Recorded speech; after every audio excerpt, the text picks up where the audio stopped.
Okay, to start off tonight, does anybody have any Bible questions? Any Bible questions?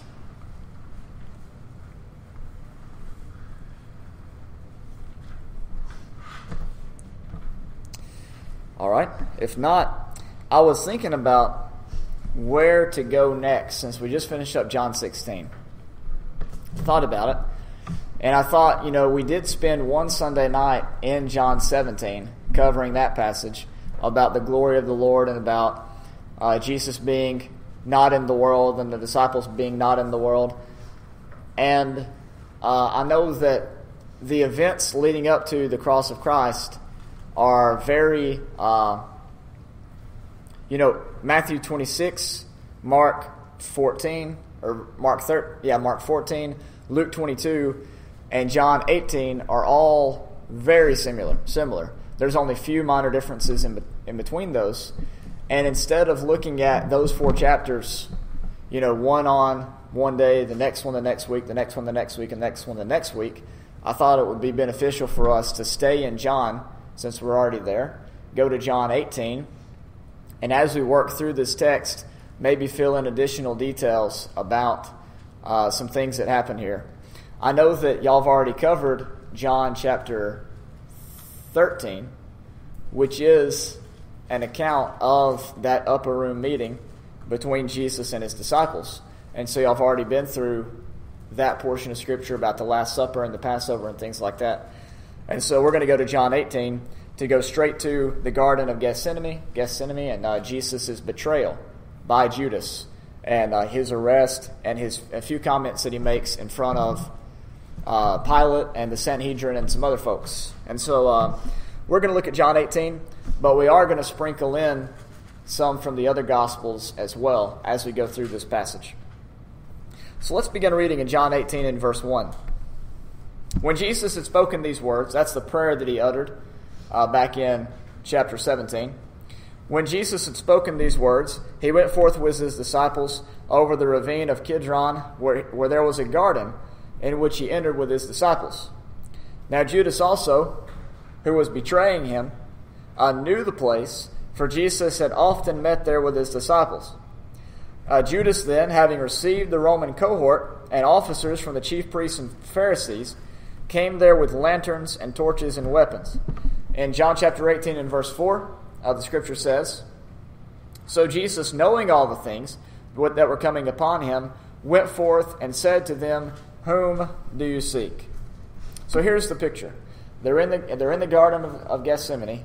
Up until this point, what had Jesus been doing? It doesn't tell us here in John 18, but what had Jesus been doing for some time? He had been praying, right? I know you're all familiar with that. And what did he tell his disciples to do? Right, to watch and pray with him. This is one of those times when we need to go to Matthew chapter 26. So let's head over there for a moment and take a look at this. In Matthew chapter 26, if you look at verse 36 and following, it gives us this account of what went on in the garden. Matthew chapter 26, verse 36 and following says, "Then Jesus came with him to a place called Gethsemane and said to his disciples, 'Sit here while I go over there and pray.' And he took with him Peter and the two sons of Zebedee and began to be grieved and distressed. Then he said to them, 'My soul is deeply grieved to the point of death. Remain here and keep watch with me.' And he went a little beyond them and fell on his face and prayed," this is verse 39, saying, "My Father, if it is possible, let this cup pass from me. Yet not as I will, but as you will." Now the cup that he's talking about here is the cup of suffering that he would have to drink. And he told the two sons of Zebedee that he's bringing with him here, James and John, that they would have to drink of that same cup of suffering as well. Y'all remember when that happened? Whenever their mother came and asked if they could sit on his left and his right in the kingdom. Okay, so he's going to have to drink this cup, but he is willing to do it, but the human side of him isn't really too excited about that, having to go through all that pain and suffering. He was completely willing, of course, to go through it regardless of what restraints he had in the flesh. Verse 40 says this, "And he came to the disciples and found them sleeping, and said to Peter, So you men could not keep watch with me for 1 hour? Keep watching and praying that you may not enter into temptation. The spirit is willing, but the flesh is weak." Let's talk about that statement for just a moment. Could you not keep watch with me for 1 hour? All Jesus asked for his disciples to do was to be there and to pray with him for that 1 hour at a time, and they fell asleep. You can probably think about a time in your life when you've fallen asleep as well. And you wonder that same question. Could I have not just served God in this 1 hour?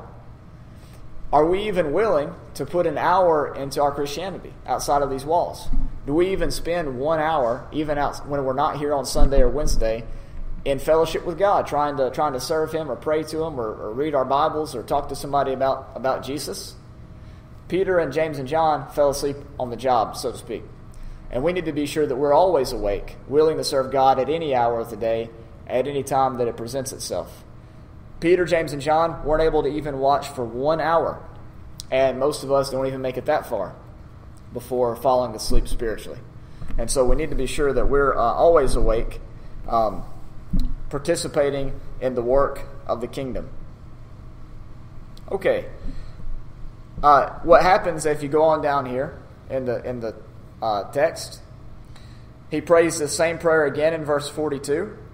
And finally, in verse 44, we see that he left them again, went and prayed a third time, saying the same thing once more. And so they'd fallen asleep 3 times now that he's done this. He's gone off and he's prayed, he's come back, and they're asleep 3 times in a row. He says in verse 45, "Are you still sleeping and resting? Behold, the hour is at hand, and the Son of Man is being betrayed into the hands of sinners. Get up, let us be going. Behold, the one who betrays me is at hand." Now that's what's happened in these first few verses of John chapter 18 that we don't get from John. So we got to go over to Matthew to pick that up. So there Jesus is. He's in the garden. He's praying. He knows what's about to happen. He wasn't caught by surprise by any of this. And yet he's still willing to go through all of this for us. As he said, "Not my will, but thine be done." And so then, does anybody have any comments on that, by the way? All right, so then we pick up again in John chapter 18. There it goes. even after warning. Ashley told you, and it's still. My phone does the same thing. It'll make noises even if you have it off, because it only cuts off certain parts of it. It doesn't cut off the whole thing. So that's all right. We're all friends here. Next time, the phone's going to go in the phone bucket, and I'm going to go put it back in the back room with all the other phones. All right, verse 4. John chapter 18, verse 4. "So Jesus, knowing all the things that were coming upon him, went forth and said to them, Who do you seek? They answered him, Jesus the Nazarene." Verse 5. "He said to them, I am." Now it says he, but he's in italics. I think that the importance of this is seen throughout John. In John chapter 8, Jesus says, "If you believe that I am," or unless you believe that I am, you'll die in your sins. What reference is Jesus making here? That statement is used often in the Old Testament. God himself uses that term referred to God the Father. Right, in the burning bush. And the burning bush, Moses says, "Who should I say sent me?" He says, "I am sent me." And so Jesus makes this "I am" statement several times in the book of John. This is just one example. When he said this, notice the impact that statement had. They drew back and fell to the ground. Have you ever seen a video of somebody, they're going into the house at night, and their husband or their wife, whoever it is, or their friend will jump out and scare them, and they jump back and fall on the ground. They fall back on the ground. That's happened to me. My friends, they tied a baby doll on a string, and they attached it through a pulley onto the door. And so when I opened up the door, the baby doll floats up into the air, and I jumped back and fell over a tote that I had where I was moving some stuff. So that's the impact they had. Jesus says, "I am," and the power behind that statement startled these people. They realized this was not somebody that you mess with. This is the I am. So they fall back onto the ground. And so he asks them again, who do you seek? And they said, Jesus the Nazarene. Jesus answered, I told you that I am. So if you seek me, let these go their way. To fulfill the word which he spoke, of those whom you have given me, I lost not one. That is, he said this back in John 17. None of the ones that were with him would either be lost to persecution or be lost to falling away, in the sense that they would be caught up in Judas' sin, except for Judas. And so he says, of those whom you've given me, I have lost no one. Now Peter, verse 10, he is a little bit confused about the nature of the kingdom of God. And so he has a sword, he drew it, and he struck the high priest's slave and cut off his right ear. Then the slave's name was Malchus. Now what's interesting about this is that, you might have heard this before, the way that they swung their sword, the way that you swing a sword, he's not swinging like this, and he missed him. This is the idea, he's swinging it like a baseball bat. He's going for the kill shot on this guy. And what happens, if you can picture it, is this servant, he would dip down to the right trying to miss, and so it cuts his ear. Peter's not just trying to whack him, play whack-a-mole on his head. He's going for the neck. And so Malchus ducks, and it gets his ear. Peter is not, playing around here. And so Jesus says to Peter, verse 11, put the sword into the sheath. The cup which the Father has given me, shall I not drink it? Now he would have known that Jesus would have had to drink this cup if he would have fallen asleep 3 times. But that's just maybe that's more of a guess. But, it's interesting to think about. So, the Roman cohort, verse 12, the Roman cohort and the commander and the officers of the Jews arrested Jesus and bound him, and led him to Annas first, for he was the father-in-law of Caiaphas, who was the high priest that year. Now Caiaphas was the one who advised the Jews that it was expedient for one man to die on behalf of the people. That's referencing back to John chapter 11, where it talked about how they were going to deal with Jesus. Verse 15 says, Simon Peter was following Jesus, and so was another disciple. Now that the disciple was known to the high priest, now that disciple was known to the high priest, and entered with Jesus into the court of the high priest. But Peter was standing at the door outside. So the other disciple, who was known to the high priest, went out and spoke to the doorkeeper and brought Peter in. Then the slave girl who kept the door said to Peter, you are not also one of this man's disciples, are you? This is the first time Peter denies Christ. He says, I am not. Now the slaves and the officers were standing there, having made a charcoal fire, for it was cold, and they were warming themselves. And Peter was also with them, standing and warming himself. The high priest then questioned Jesus about his disciples and about his teaching. Jesus answered him, I have spoken openly to the world. I always taught in the synagogue and in the temple, where all the Jews come together, and I spoke nothing in secret. Why do you question me? Question those who have heard what I spoke to them. They know what I said. Now, why would Jesus be seeking other people to testify about what he had taught? That was an essential part of it. Whenever someone was accused, you brought witnesses.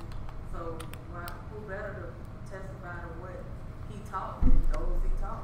Right. He even says at one point that, I recognize if I witness myself, my witness is not automatically true. And so he's saying, why aren't there witnesses here on behalf of me? What this demonstrates is this whole trial was unfair from the get-go. They didn't intend this to be fair, because if it was a fair trial, he's an innocent man, he would have gotten off. And Pilate even acknowledges that, as we'll see. But this is not intended to be fair. And so one of the officers standing nearby struck Jesus, this is verse 22, saying, is that the way you answer the high priest? In other words, are you questioning the high priest's credibility here and his ability to question you and to make a proper ruling? Jesus answered him, if I've spoken wrongly, testify the wrong. But if rightly, why do you strike me? So Jesus called them on their unfairness in this situation. And so what he's done here is this officer's been upset about this, and Jesus says, if I've spoken wrongly. Now that's, in my opinion, he's saying, if I've spoken wrongly according to the law, if what I'm saying is going against the law and how these cases are supposed to be carried out, you show me. Of course, there's silence, and so they send him bound to Caiaphas the high priest, verse 24. Let's pick up on this denial, the second and third denial of Jesus, here in verse 25 and through 27. And then we're going to go over to Matthew 26 again. He says, Now Simon Peter was standing and warming himself. So they said to him, You are not also one of his disciples, are you? He denied it and said, I am not. One of the slaves of the high priest, being a relative of the one whose ear Peter cut off, said, Did I not see you in the garden with him? Peter then denied it again, and immediately a rooster crowed. Now, some people have preached a sermon with the same title, and it's a pretty good one to think about. It's good to think about now. Warming yourself by the devil's campfire. Have you ever heard a sermon along those lines? Basically, the idea is that here's Peter warming himself at this campfire with all these people that are in sin, so to speak. And when questioned about his faith, he denies Christ 3 times. Once at the doorway, twice beside this fire that he's warming himself by.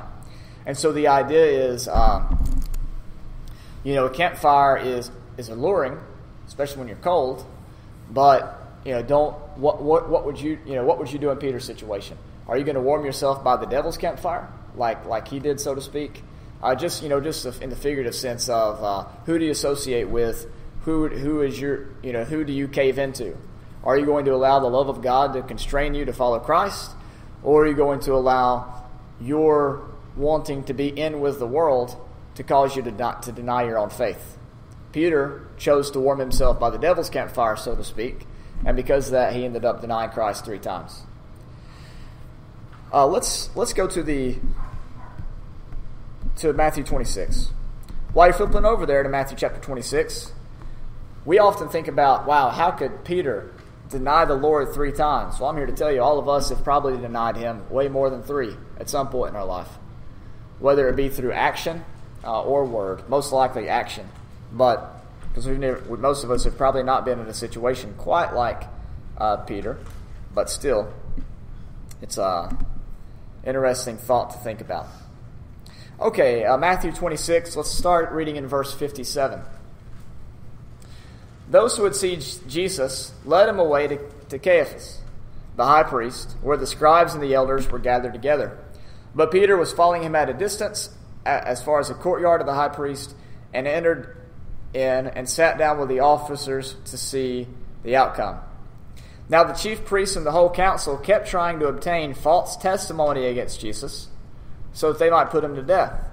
They did not find any, even though many false witnesses came forward. In other words, they didn't find any, and that no 2 agreed with each other. Their stories didn't line up. But later on, 2 came forward. Now here we have 2 people that agree, so now they have the witness necessary. And they said, This man stated, I'm able to destroy the temple of God and to rebuild it in 3 days. Now what was Jesus talking about when he said that? Right, he's talking about his death, burial, and resurrection. So he did say this in a sense, not word for word, but he did speak this saying, and so they're bringing that against him. The high priest stood up and said to him, Do you not answer? What is it these men are testifying against you? But Jesus kept silent. And the high priest said to him, I adjure you by the living God that you tell us whether you are the Christ, the Son of God. And Jesus said to him, You've said it yourself. Nevertheless, I tell you, hereafter you will see the Son of Man sitting at the right hand of power and coming on the clouds of heaven. Now, here's the thought. Whenever Jesus ascended into heaven in Acts chapter 1, and Peter said he was sitting at the right hand of the throne of God in Acts chapter 2, could anybody at all with their eyes look up and see that? We have one person that did, don't we? Stephen in Acts chapter 7, and that made him really mad, kind of like it made him mad here. That's an interesting connection. Well, we don't really know what Stephen saw, though, right? Now just say he's something about the glory of the Holy glory of God or something like that. Did he say that? He said Okay. But, we don't know or not, but they say you see anything, then his face was like an angel said. It says, Acts 7:56, he said, "Behold, I see the heavens open, and the Son of Man standing at the right hand of God." Yeah. And so this statement that Jesus makes here, we're going to see causes them to they're going to say in verse 65, the high priest tore his robes and said, "He's blasphemed. What further need do we have of witness? Behold, you have heard the blasphemy. What do you think?" They answered, "He deserves death." And that's the same conclusion they reached about Stephen when he made the same comment. Although he didn't add on the second part, he's going to come on the clouds. But he did tell them, "Oh, this is great." Hang on, let's go over there for a second. I go to Acts chapter 6. Stephen only said the first half in chapter 7 because he had already said the second half of that statement of Jesus. Look at Acts chapter 6 and verse 13 through 14. Acts 6, 13 through 14. This is what Stephen had been talking about that made him so mad. They put forward a false witness who said, "This man incessantly speaks against this holy place and the law. For we've heard him say that this Nazarene Jesus will destroy this place and alter the customs which Moses handed down to us." Now, didn't Jesus teach that? That he would return and not one stone would be left upon another? And so, kind of like the false witnesses with Jesus in Matthew 26, that is something that Jesus said, but they twisted it and made it mean something that Jesus didn't necessarily mean by that. And there in Acts chapter 6, they're trying to use that to say that Stephen was speaking ill of the Old Covenant, which he wasn't.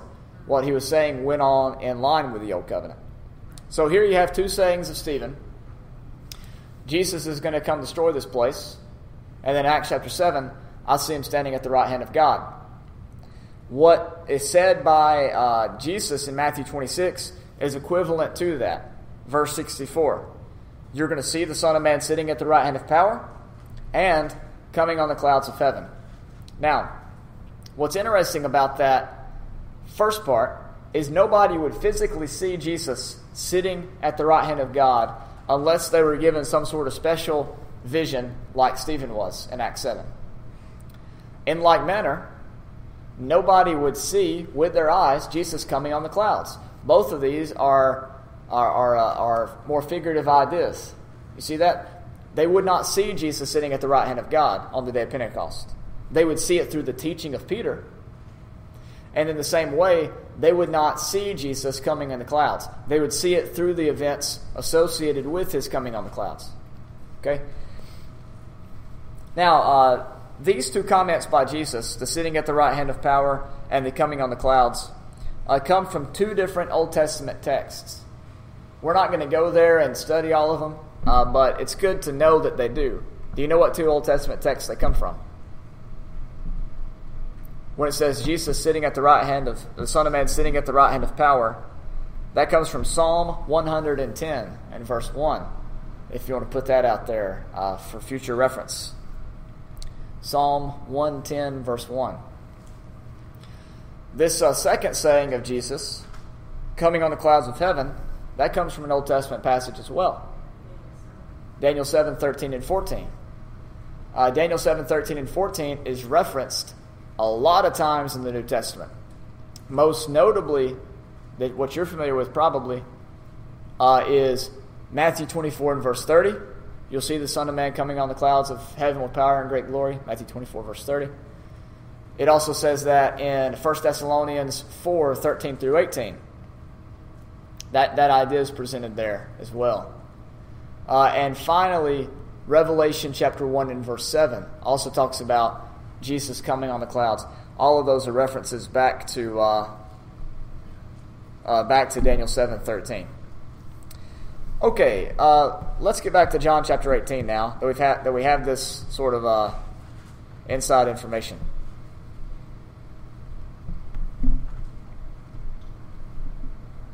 John chapter 18 verse 28. Now, John skipped over a lot of that. You know what's interesting? John skipped over all those sayings.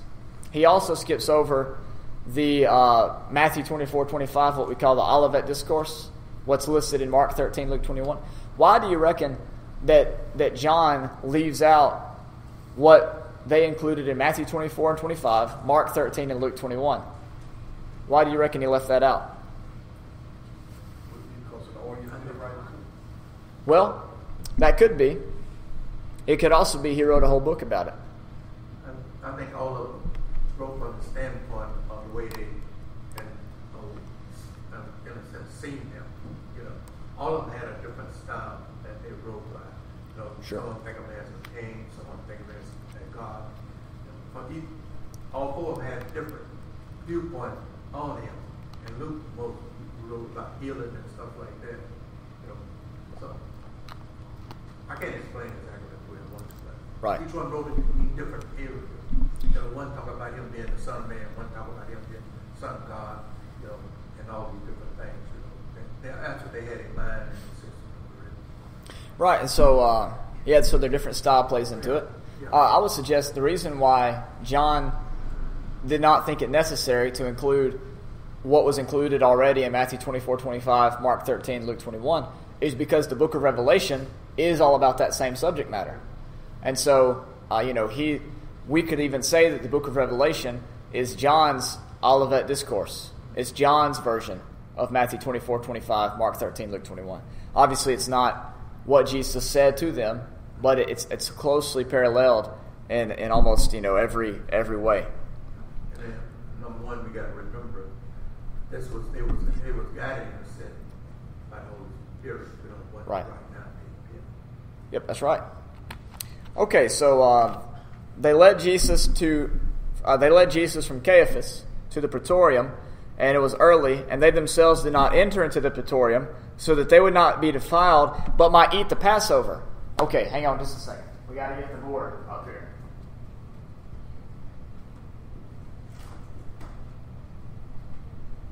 Okay.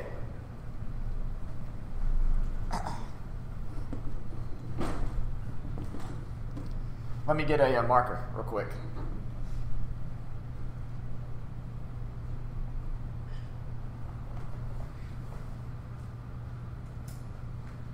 All right, what comes first, morning or evening? Morning comes first for us, right?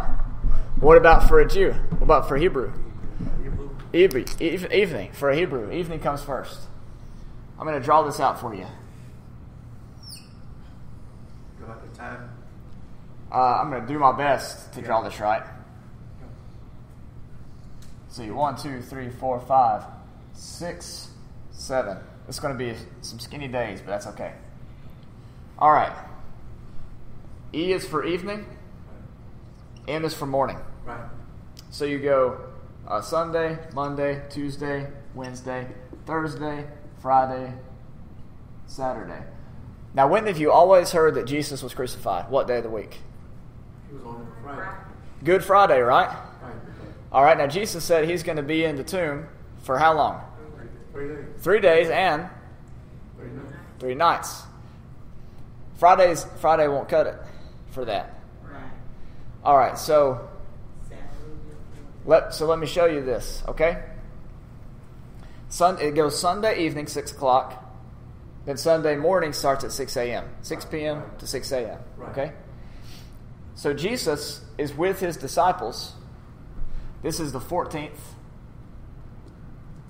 of the month because it's the day of the Passover, all right?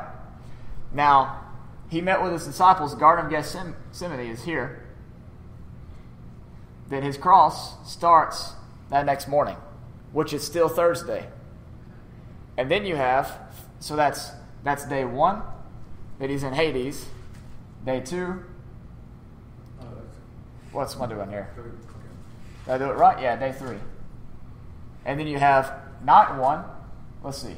Oh, wait, what am I? Oh, yeah. Night 1, night 2, and then night 3. I'll show you something in a second. All right, so you have day 1, day 2, day 3, night 1, night 2, and night 3, or evening 3. This is how they structure their days. Right. Evening, then the morning. Evening and the morning were the first day, Genesis chapter 1. Right. Okay, so Jesus meets with his disciples that night. This is still Passover. Then he's crucified that next morning, which is the same day of the week. Now look what it says here about those in verse 28 of John 18. Okay, why did they not go in the praetorium? So they could still eat the Passover. They did not eat the Passover. The Passover lamb was slain at 3 p.m. on the 14th. And then that night, in the twilight part of the evening, I know you can't see that, but in this section of twilight, when it's going from daylight to dark, that's whenever they eat the Passover. Jesus' supper that night before, even though your Bible says that's a Passover supper, that was just a supper. They were preparing for the Passover, but that was just a supper. They did not eat the Passover, as you see here, until the next day. Till the next, it's still the same day, but it's the daylight portion of the day. You don't read anything about a Passover lamb being slain. He sent them to prepare it. Right, but it wouldn't be eaten until the next, because the Passover lamb isn't slain until this day. Right, Thursday evening. Now, take a look real quick at, let me see which one it is. One of them is more specific than the other. It might be John 20. Okay, look at John chapter 20 and verse 1. Because you ask, why do I not have day 3 right there? Why is it up here? Why does it go 1, 2, 3, then 1, 2, 3? Look at John chapter 20, verse 1. Now, on the first day of the week, Mary Magdalene came early to the tomb while it was still dark, right, before 6 a.m. You see that? It was before 6 a.m. that Mary Magdalene came to the tomb. While it was still dark, and the stone was already taken away. That means Jesus was resurrected sometime in the now don't get evening confused with 12 p.m. to 12 p.m. to nighttime when you go to bed. Evening is 6 p.m. to 6 a.m. That's what I mean when I say evening. So Jesus was resurrected sometime during that time. Watch, if he got crucified on Friday morning, that's 1, 2, 3. Oh, let's see. If he got crucified on Friday morning, that's 1, 2, 3. Now we got this mixed up. Yeah, 1, 2, 3, and then 1. It's not going to work because he's only got 2 nights and 3 days. You see, not 3 days and 3 nights. It's very specific in that. So that's just something. You think about that, chew on it. We can talk about it more, maybe a whole lesson to it, but there's just something to think about that you might not have thought of before. But you say Mary Magdalene came when it was early, right? John 20 verse 1 says, while it was still dark. So that's prior to 6 a.m.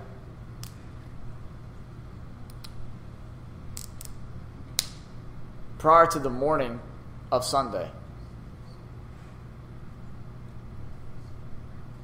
Now, our days are structured differently. We go morning to evening. We follow more the Roman way, but they're Hebrews. Okay. Verse 29, John 18:29. Therefore Pilate went out to them and said, "What accusation do you bring against this man?" They answered and said to him, "If this man were not an evildoer, we would not have delivered him to you." What kind of defense is that? They're assuming that they're right. So Pilate said to them, "Take him yourselves and judge him according to your law." The Jews said to him, "We're not permitted to put anyone to death." Now that's not true, is it? Didn't the law of Moses tell them to put people to death?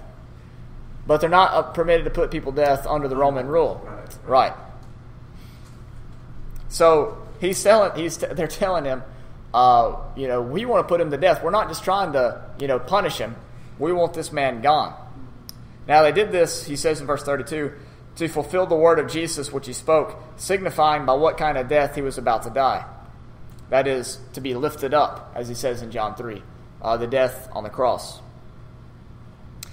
Therefore Pilate entered again into the praetorium and summoned Jesus and said to him, "Are you the king of the Jews?" Jesus answered, "Are you saying this on your own initiative? Or did others tell you about me?" Pilate answered, I'm not a Jew, am I? Your own nation and chief priests delivered you to me. What have you done? Jesus answered, my kingdom is not of this world. If my kingdom were of this world, then my servants would be fighting, so that I would not be handed over to the Jews. But as it is, my kingdom is not of this world. My kingdom is not of this realm. His point is, yes, I am a king, but I'm not a king according to the traditional way that you're thinking. I'm a heavenly king. Therefore Pilate said to him, So you are a king? Jesus answered, You say correctly, I'm a king. For this I have been born, and for this I have come into the world, to testify to the truth. Everyone who is of the truth hears my voice. Pilate said to him, What is truth? And then he leaves. So I kind of see Pilate's question here, what is truth? And when he said this, he went out again to the Jews and said to them, I found no guilt in him. He's basically saying, I don't know what is truth anyways, right? So he just wants to get rid of Jesus. There's nothing wrong with him as far as he can tell. So he says, I find no guilt in him. Now this is key to understanding the question, who pierced Jesus? Who crucified Jesus? The Romans did not want anything to do with this. We're done with him. We don't find any fault in him. We want to release him back to you. In fact, we have this custom, as we're about to see, where they could have had Barabbas or Jesus, and they chose Barabbas. So he tried all he could to release Jesus to them, but they would not have it. But didn't that when Pilate's wife sent word to him? That's right. Not mess with that man. He had done nothing. I Yeah, think it was something like that. Yeah, I think it was either Pilate's wife or Herod's wife. It was Pilate's wife. She suffered many things in a dream because of him. Yeah. And so, they wanted to release him, but they wouldn't have it. He says in verse 39, You have a custom that I release someone for you at the Passover. Do you wish that I release for you the King of the Jews? So again, the Passover was not that night. The Passover was on in this day. Okay, should I release somebody to you? They said in verse 40, So they cried out again, saying, Not this man, but Barabbas. Now Barabbas was a robber. He wasn't just some robber. He was someone who was rebelling against the government. He was someone who is even a murderer. The other scripture, the parallel gospels tell us. So there you have John 18. Jesus has now been condemned to death, basically. Pilate has tried and tried and tried, but they've rejected him and they've rejected him. Jesus told him he's going to come again on the clouds. They're going to see him at the right hand of God. But all this was heavenly, spiritual, because he was in a heavenly kingdom, not in an earthly kingdom. All right. Any questions or comments on John 18? What was the reason that Pilate, he didn't really want to be involved in it? Why didn't Pilate just say, send it back to another land or somewhere, country? Why do politicians do anything? Okay. I think that's the point. They had so much pressure on him. He's trying to please this people. And so if the bulk of people want him to be crucified, what's it to him? This is just some guy. He's not really worried about it. He's if they want to put him to death, he hasn't found anything wrong. Well, he would rather please the people than fear God. So I think that's probably your answer. Any other thoughts? Because his position, they were going to go to Caesar with it. Yeah, they would have. Right, they would have taken it over. So if it would have gone up to somebody besides Pilate, they would have asked Pilate, "Why didn't you have this guy put to death? Don't you know he's trying to take over the country?" And so if it would have gone that way, and somebody didn't find Jesus innocent like Pilate did, then Pilate would have been in trouble for allowing this to go through. Maybe even suspected of being a traitor. That's a good point. Any other thoughts? Well, we finished up right at time for everybody to be able to listen to it without it getting cut off, so that's good. Thank you, Jaden, for handling that for me. All right, while Jaden's cutting that off, I'm going to move this back out of the way so we can serve the Lord's Supper. I think that chart is